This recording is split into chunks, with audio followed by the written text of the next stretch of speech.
Y la entrevista de hoy domingo aquí en 24 horas es al arzobispo de Santiago, Monseñor Francisco Javier Errázuriz, a quien agradecemos su presencia esta noche. Muy buenas noches, Monseñor. Buenas noches. Será entrevistado como todos los domingos por Cecilia y Jorge Andrés. Buenas noches y bienvenidos. Buenas noches, Carolina. Buenas noches. Muy buenas noches, Monseñor. Parto yo Buenas con las noches, preguntas Cecilia. hoy día. Monseñor, este mes ha estado lleno de fiestas tanto de la patria como fiestas de la Virgen, que a usted, por el hecho de ser schoenstattiano, le llegan mucho. Ha hablado usted de crear nuevos espacios de encuentro. Yo quisiera preguntarle, ¿cómo se compatibilizan esos nuevos espacios con la ley del ojo por ojo, diente por diente, o aquello de sin perdón ni olvido que piden algunos sectores? Cuentan que la ley de ojo por ojo y diente por diente fue una manera de mitigar la venganza, curiosamente, para que no fuera más allá. Pero Jesucristo en eso fue muy claro. O sea, Él quería otra actitud, otro espíritu en el trato nuestro con los hermanos. En primer lugar, es propio de Él que consideremos a las demás personas como hermanos. Y Él inculca, por ejemplo, cuando le preguntan ¿y cuántas veces tengo que perdonar? 7 veces, 70 veces 7. O sea, Él nunca plantea una reciprocidad que según lo que yo reciba yo voy a responder, sino que Él propone la iniciativa en el perdón, en el amor, en el servicio. Esa es la línea de nuestro Señor. Y yo creo que es la única que realmente nos puede salvar de problemas muy serios del pasado y en los cuales no hay que esperar en primer lugar qué hace el otro, sino en primer lugar qué ofrezco yo. ¿Y cómo le ofrece usted a la gente que ha sufrido, que ha vivido situaciones difíciles, el don de la justicia, que también es un don divino después de todo? Yo creo que lo primero es tener conciencia de lo que han sufrido, sentirlo en carne propia lo que han sufrido y no decir son unos pocos, son 1000, son 5000. No tiene sentido plantearse en eso. Son problemas muy serios, definitivos para una vida humana. Y creo que el primer don es acercarse a ellos sintiendo como ellos y dándose cuenta de la tragedia enorme por la cual han vivido. En segundo lugar, yo creo que es impensable pasar la vida entera exigiendo justicia por actos del pasado. Hay personas que casi se han destruido por este hecho. Que llegue el día en el cual dicen yo quiero mirar el futuro, quiero ver el presente, quiero tener esperanza, quiero vivir de otra manera. Eso es muy claro. Y yo creo que es muy importante que tomen en cuenta esa impunidad, esa, digamos, no impunidad, sino que esa falta de impunidad por la conciencia. O sea, una persona que se ha comportado en forma brutal con el prójimo, de cualquier manera, ya sea que alguien mató a un carabinero o que una persona en los servicios secretos mató a un enemigo político, esa persona lleva interiormente un tormento, un infierno que la acompaña a veces la vida entera. Yo creo que en muchos casos, si la persona llega a la cárcel, eso es una liberación. No es seguir a la expectativa qué irá a pasar en mi vida, cuándo me van a descubrir, qué va a pasar. Yo creo que hay una falta de impunidad que proviene precisamente de lo que es lo moral, lo que es la conciencia. Monseñor. Con gusto. Buenas noches. Muy buenas noches, Jorge. Quería preguntarle lo siguiente. ¿Usted, desde que asumió que fue el 17 de mayo, ha pretendido cambiarle el rostro a la iglesia chilena? No. Le pregunto por qué. No, en absoluto.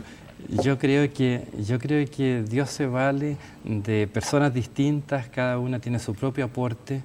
Por ejemplo, cuando llegué también a Valparaíso... Es que le quiero justificar por qué, Monseñor. Sí. Porque durante el régimen militar, evidentemente la iglesia estuvo en el centro de la sociedad chilena por toda la situación de los derechos humanos, fue la voz de los sin voz, como ellos mismos se dijeron. Se instala la democracia y la iglesia se recoge a los temas más bien espirituales, a los temas divinos. Usted asume. Y su primera intervención tiene que ver con temas extremadamente terrenales, digamos, o sea, la ley de filiación y los detenidos desaparecidos. Y después se ha referido a la reconciliación, a la crisis asiática, a la situación de los empresarios, a la situación de los trabajadores. Entonces es otra iglesia la que estamos viendo con usted. No, yo creo que yo creo que hay maneras y maneras de comunicarse con los fieles. Por ejemplo, si uno toma las cartas pastorales del cardenal Oviedo y si uno las estudia, sus 11 cartas pastorales, está tratando problemas actuales de esta iglesia. Yo no tengo la facilidad que él tiene para escribir. Me tocó que al llegar los medios de comunicación me hicieron esta pregunta, la otra, etcétera, y se produjo más un contacto a través de los medios de comunicación y mucha gente que no lee no tiene conciencia de muchos otros temas que han sido tratados. Usted se metió en temas en que realmente están en el centro de la atención nacional, Monseñor. Eso significa también, porque usted tiene una percepción que la Iglesia ha perdido fieles, hay menos vocación sacerdotal en este momento, y usted quiere acercar a la Iglesia a los problemas de la gente. No, yo creo que no hay que suponer intenciones, o sea, que uno actúa así para. Yo actúo así porque creo que en este mundo tenemos que vivir nuestra fe. O sea, la persona que está en un problema determinado, que está, por ejemplo, viviendo efectos de la crisis asiática, que está reflexionando si va a cerrar su industria o no, si va a despedir o no trabajadores, esa persona tiene que estar ante Dios, tiene que estar ante el Señor y preguntarle, Señor, ¿y qué dices tú de esto? Esta valoración que yo estoy haciendo de las cosas, donde me preocupa tanto mi utilidad económica, ¿es la justa? ¿O yo tengo que disminuir mi utilidad económica porque a lo mejor podría poner a interés mi dinero y perder puestos de trabajo? Perfecto. Para terminar con este tema, monseñor, ¿cuál tema le falta por plantear a la sociedad chilena que no lo ha hecho todavía? Hombre, seguramente hay mucho. Dígame uno. ¿Qué le preocupa? Por ejemplo, no hemos tratado de la reforma educacional, por decir un caso, y que es un tema de suma importancia. Todo lo que hay en la reforma también judicial es de gran importancia. El sistema carcelario nuestro es de tremenda importancia. El tema del aborto es de gran importancia. Estamos llenos de temas que son muy candentes. Es una reflexión que hace el país entero de qué manera quiere modernizarse, y entonces se topa con el problema de la modernización de los valores y de la cultura. Y ese es un tema muy candente, muy actual. Monseñor, usted, para ir cerrando el tema de la reconciliación, usted dijo en el Te Deum del día 18 que, comillas, nuestros dirigentes políticos han interpretado el anhelo de la sociedad impulsando un retorno a la convivencia democrática sin violencia. A mí me gustaría que usted nos concretara así, en puntos, digamos, ¿cómo han interpretado? ¿En qué se notan Bueno, avance? yo dije nuestros dirigentes políticos y las Fuerzas Armadas, y dije sin brotes perturbadores de violencia, porque hay de vez en cuando brotes de violencia, pero que no hacen temer para la democracia misma. Y yo creo que eso parte ya al comienzo. O sea, tuvieron un sentido de prudencia y un cierto pragmatismo cuando se plantearan, por ejemplo, frente a la Constitución, si es que la aceptaban tal cual o si es que ponían en duda su validez. Y pidieron alguna reforma y partieron con ella. Pero los últimos gestos, monseñor. En el último tiempo hay mucho. O sea, de parte, por ejemplo, tomando en cuenta a las Fuerzas Armadas, ellas mismas no querían una celebración del día 11 que pudiera ser confrontacional. Y yo creo que hay un cambio, yo lo veo en forma muy profunda, porque uno podría decir las Fuerzas Armadas intervienen bélicamente bien, por así decirlo, luego celebran un triunfo. O uno dice, no, cuando yo triunfo sobre mi hermano no es una verdadera victoria. Y por lo tanto yo quiero rezar por la patria, quiero rezar por los caídos, quiero pensar en el futuro de la nación. ¿Eso se está dando y yo creo hoy que día? hay un cambio de aproximación al tema, buscar la unidad nacional, y que es anterior al día 17 de agosto. O sea, ya había conversaciones para cambiarle el sentido a la fecha. Monseñor, en este sentido, Ricardo Lagos dijo a un diario español que es muy difícil hacer reconciliación cuando están aquellos que fueron actores directos. ¿Le parece a usted que es posible buscar la reconciliación de alguna manera poniendo condiciones previas? Bueno, Ricardo Lagos se expresa en forma muy precisa. Una cosa es decir muy difícil y otra cosa es decir imposible. O sea, hay dificultades, claro.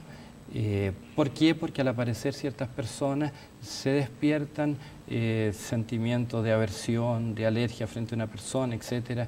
Se despiertan recuerdos. Eso es normal, eso que pase. Pero que eso se puede superar también, claro que se puede, pero tiene un costo, o sea, es un vencimiento interior en vista de un bien del país completo, por lo cual yo hago ese sacrificio. Monseñor, usted está involucrado absolutamente en el tema de los detenidos desaparecidos también. Le quiero preguntar con mucho respeto, ¿son palabras de buena crianza o son absolutamente reales y a fondo lo que usted está planteando? No, yo he sentido el dolor de las personas y de las familias, de las poblaciones, también de los grupos políticos que fueron afectados por este tema, y yo encuentro que es sumamente humano lo que ellos quieren. Ellos quieren saber del destino. Tengo la esperanza que se puede hacer más, si bien tengo la convicción que no se puede hacer todo. O sea que hay muchos casos que no se van a aclarar nunca. Monseñor, ¿cómo es posible cerrar la herida mientras no aparezcan los cuerpos de los detenidos desaparecidos? ¿Cómo se cierra? También se puede. ¿Cómo?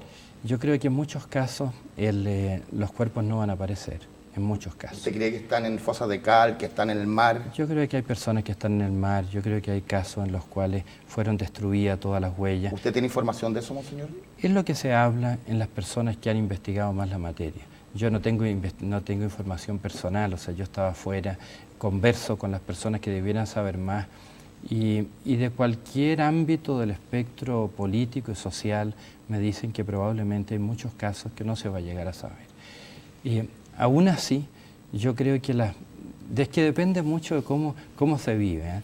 Cuando yo vivo en conciencia, por ejemplo, frente a nuestro Señor, y yo hablo siempre a partir de la fe, o sea, yo tengo que hablar como pastor y me nace hablar así también.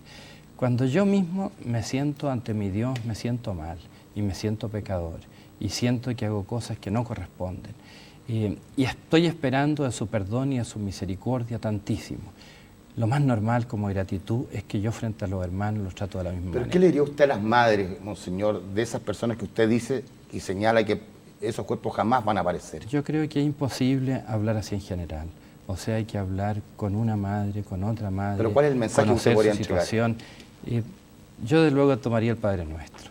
O sea que nosotros esperamos que Dios nos perdone porque nosotros perdonamos a los que nos han ofendido. Y uno realmente quiere recibir el perdón porque tiene conciencia personal de cómo ha sido la vida propia y yo quiero hacer lo mismo con los demás hermanos. Monseñor, otro de los mensajes fundamentales suyo en este último tiempo es el tratamiento que debe hacerse al interior de la sociedad aprovechando la crisis asiática.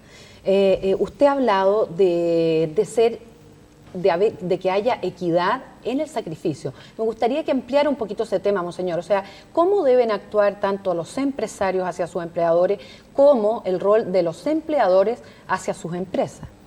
Es un tema difícil y yo creo que es diferenciada la solución según la empresa a la cual se trate, pero primero le quisiera dar un ejemplo de un amigo mío. Dirigí una empresa en la crisis del 80 y tenía un pequeño campito en el camino a San Antonio. Y era un hombre de convicciones muy profundas. ¿Y qué es lo que dijo? Yo no despido a nadie, pero yo renuncio absolutamente a mi sueldo. Yo no voy a ganar nada de mi empresa y no voy a retirar nada, sino que yo voy a vivir de ese campito que tengo como pueda durante este tiempo y yo considero mi empresa como una familia de personas, como una comunidad de trabajadores y yo voy a ayudarlo. Es un caso excepcional, si se quiere, llegar a eso. Pero yo creo que de parte del empresario, si es que uno solamente está pensando en la utilidad económica, uno puede decir perfectamente, me resulta mejor despedir a tantas personas y la tasa de interés que voy a tener de ganancia va a ser tanto y a lo mejor me conviene hasta vender participación y voy a ofrecer dinero en préstamo y voy a ganar más intereses. Pero la pregunta está, ¿para qué vivo yo? ¿Vivo para juntar dinero? ¿Vivo para tener más? ¿Vivo para proteger el capital que yo tengo? ¿O hay una componente en mi vida de preocupación por el prójimo, por las demás personas, por los que van a quedar muy desvalidos y que se van? Yo creo que hay algo que le corresponde al empresario y que se puede pensar con creatividad. Y respecto del trabajador, monseñor, ¿cómo yo creo que el trabajador también tiene que ser prudente, o sea, sabiendo, vivimos un tiempo de crisis, yo no voy a plantear una exigencia de pliego de peticiones que van a llevar a la ruina mi empresa, mi puesto de trabajo, el puesto de trabajo de los demás, pero esto supone un diálogo. Hay que mostrar también qué es lo que ocurre en la empresa, por qué está afectada y que el trabajador lo comprenda. El empresario tiene que mostrar qué está haciendo para mantener el puesto de trabajo. Yo creo que tiene que hacerse así. Pero, monseñor, usted habla de diálogo. Sin embargo, en la homilía del 19 de septiembre, o sea, de las fiestas patrias, usted señaló, dio a entender en un pasaje de su homilía que este país era poco tolerante. El 8 de septiembre. El 8 de septiembre, perdón, fue la homilía anterior, que era poco tolerante. Dijo que de repente no hay más verdad que la única, que la propia, que no hay más soluciones que los propios, que no hay más proyectos que los propios. ¿Cómo en esa intolerancia se puede resolver una situación como esta que se está llamando precisamente a un consenso? Bueno, de eso tenemos que salir. O sea, cuando estoy pensando en un nuevo espíritu, yo creo que tenemos que superar esa intolerancia. ¿Usted cree que la sociedad chilena es intolerante? Es bastante. ¿Es intolerante? Es bastante. Por así decirle un ejemplo, en el tiempo final del gobierno del presidente Allende, eran muchos los grupos que se disolvían y que no podían mantener el diálogo por la polarización que existía entre ellos y por la descalificación de un grupo frente al otro. y eso sin duda que ha pasado en distintas oportunidades, hay un elemento de intolerancia. Y yo creo, lo nombré porque creo que tenemos que abordarlo. O sea, no podemos vivir así. ¿Quiénes son más intolerantes en este país, monseñor? Depende del momento histórico en que se vive. ¿Pero quién? Ahora, hoy día. Hombre, a lo mejor usted lo sabe mejor que yo. Dígamelo usted. No, yo no lo sé. Monseñor, lo quiero llevar a otro tema. Sobre la juventud. En un párrafo, ahora sí que no me equivoco, de la homilía de ayer. Fue la de ayer. Sí, la de ayer. Usted habla que este país puede transitar por un camino en el cual terminemos en una sociedad valóricamente neutra y amenazada, donde los jóvenes no tengan espacio. ¿Qué está diciendo con eso? Encontró la frase justa. Era la frase esa. Bueno, y era la homilía justa también. A mí me preocupa lo siguiente. Digamos, es evidente que en nuestra sociedad existe un pluralismo bastante grande. Ha existido desde hace muchos decenios, no es algo tan reciente. Y en ese pluralismo la pregunta que viene es cuáles son los valores que son los propios de esta sociedad. Entonces uno puede llegar a la neutralidad absoluta y decir, o sea, que no hay valores. El Estado y el gobierno no se preocupa del tema de los valores, sino que se preocupa que hayan canales de comunicación, de manera que cada uno diga lo propio, etcétera, y que los distintos grupos vayan de alguna manera configurando ciertas visiones de la sociedad y del hombre, etcétera. Y yo creo que por ese camino no funcionan las cosas. O sea, ser chileno es distinto que ser alemán y que ser ruso y que ser chino, etcétera. Y nosotros tenemos una historia, tenemos una tradición.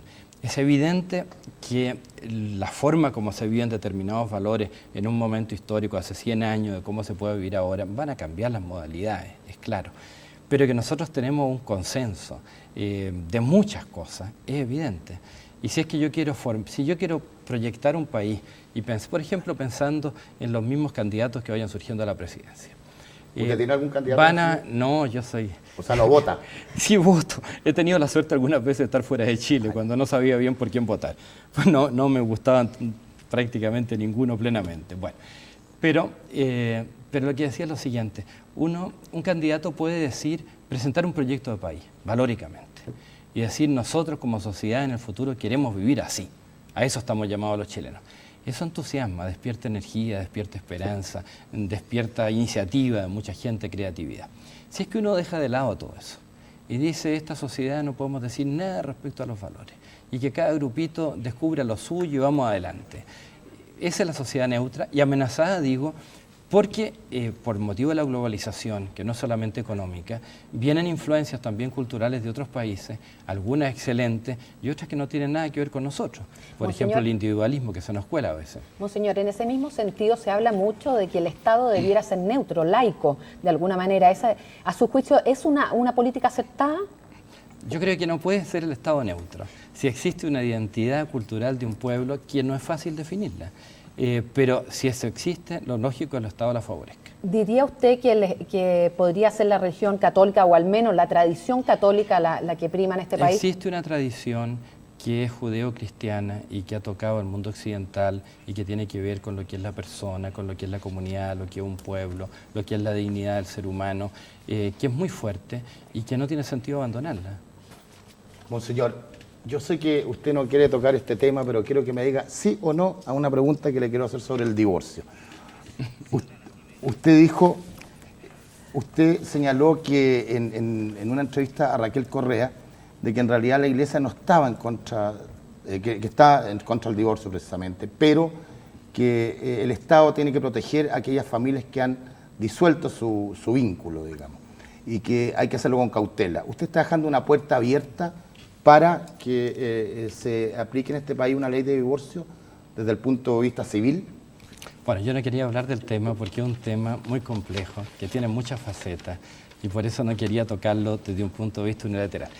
Yo en primer lugar no estoy diciendo nada, sino que tomé el documento que publicó la Conferencia Episcopal el día 15 de agosto, y en ese documento, al final, lo que dice es que, por una parte, la Iglesia, al proponer lo que ella cree que corresponde al bien del país, no quiere agobiar a aquellas familias que se han destruido y que pueden estar en una segunda, una tercera unión. ¿Le leo textualmente lo que dice, monseñor? Y además dicen que tampoco quiere oponerse a que el Estado proteja a aquellas uniones que son estables, con ciertas cautelas, y que los hijos también de esas uniones tienen un derecho a una protección del Estado. Eso es más o menos lo que dice, ¿no es cierto? Sí.